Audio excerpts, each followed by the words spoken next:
رسول اللہ صلی اللہ علیہ وسلم نے ارشاد فرمایا کہ جب قبر میں مردہ کو دفن کیا جاتا ہے تو اس کی کیفیت ایسی ہوتی ہے جیسے کوئی پانی میں ڈوب رہا ہو، سمندر میں ڈوب رہا ہو، اس طریقے کی اس کی کیفیت ہوتی ہے۔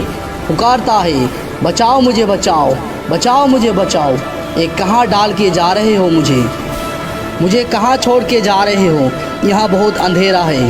حضور نے فرمایا جب قبر میں اس کو رکھ دیا جاتا ہے اور تم گھر کی طرف واپس آتے ہو تو اس کی قبر میں منکر اور نکیر نام کا دو فرشتہ سوال کے لیے حاضر ہو جاتے ہیں۔ اور کہا کس طریقے سے آتے ہیں؟ اپنے دانتوں سے اور اپنے بالوں سے زمین کو چیرتے ہوئے اور پھاڑتے ہوئے آتے ہیں۔ اور فرمایا نظریں کیسی ہے؟ جس طرح کسی چیز کو اچک جانے والی ہو، جس طرح مرغی دانے کو اچک لیتی ہے، اسی طرح اس کی نظریں بھی کسی چیز کو اچک لیتی ہے۔ آواز کیسی ہے؟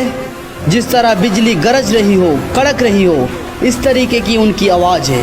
اس طرح قبر میں آتے ہیں اور مردے کو اٹھاتے ہیں اور سوال کیا جاتا ہے من ربکا۔ مردہ اگر صاحب ایمان ہو تو وہ جواب دیتا ہے ربی اللہ، میرے رب اللہ ہے، میں نے اسی کی طرف سجدہ کیا۔ اس کے بعد اسے دوسرا سوال کیا جاتا ہے ما دینو کا، تیرا دین کیا ہے؟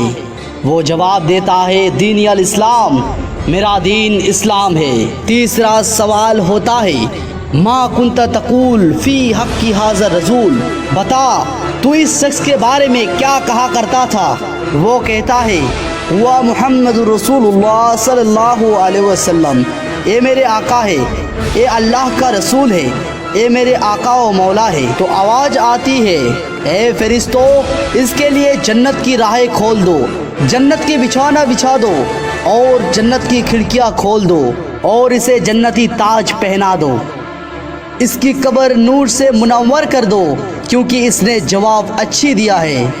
فرشتہ کہتے ہیں ہمیں اللہ پاک نے پہلے ہی بتا دیا تھا یہ بندہ اچھا جواب دے گا اور تم اچھا جواب دیا۔ تو ان کو جب انعام ملتا ہے وہ کہتا ہے رکو، میں اپنے گھر والوں کو بتا کے آتا ہوں کہ مجھے کیا انعام ملا ہے، کیا مجھے تحفہ دیا گیا ہے، اپنے گھر والوں کو بتا کے آتا ہوں۔ فرشتہ کہتا ہے نہیں، سو جا، اب تیرے لیے راحت ہی راحت ہے، سو جا جیسے دلہن سوتا ہے، کیونکہ تو نے دنیا میں اپنے نیند اللہ کی راہ میں قربان کی، راتوں کو اٹھ اٹھ کے عبادت کیا، اب تو سو جا، تیرے لیے راحت ہی راحت ہے۔ اس کو سلا دیا جاتا ہے۔ اور مرنے والا اگر بد ہوتا ہے، گناہگار ہوتا ہے، کافر ہوتا ہے تو اس کے قبر میں بھی فرشتے آتے ہیں اور جھنجھوڑ کر اٹھاتے ہیں اور سوال کرتے ہیں